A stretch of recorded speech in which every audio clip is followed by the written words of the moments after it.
All right, Mike, thank you. And what better time to take advantage of this heat and the clear skies than to go paddleboarding or kayaking up at Lake Tahoe? Ryan Kennedy shows us the do's and don'ts for every rider who gets on a board before summer's end.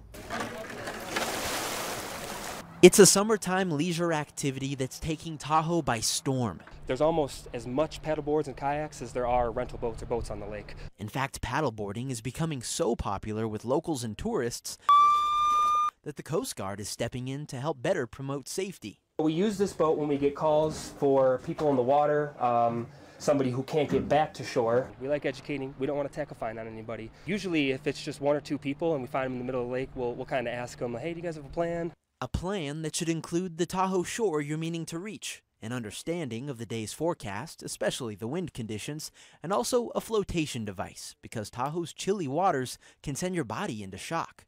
The cold and the wind, all those forces mixed together, it's pretty hard. And if you have a life jacket, that makes our job that much easier. Yeah, and the Coast Guard says it's always a good idea to have a buddy with you anytime you launch into Lake Tahoe. While companies like Tahoe Paddle and Oar say strapping yourself to the board is another good safety measure. Require that all the paddleboarders wear a safety leash which attaches their ankle to the board so they can't get separated from it.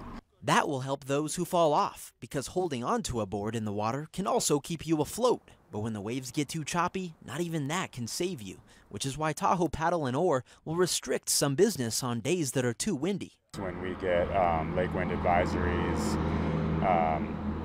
we just have to stop renting. And it's those kind of precautions the Coast Guard likes to see. They rely heavily on state and local entities for search and rescue missions and say preventing tragedies is just as much a coordinated effort. Covering the story from Lake Tahoe, Ryan Kennedy, Channel 2 News. And with Labor Day just around the corner, the Coast Guard anticipates they'll respond to even more calls. So they ask that all Lake Tahoe visitors come prepared with the proper safety equipment.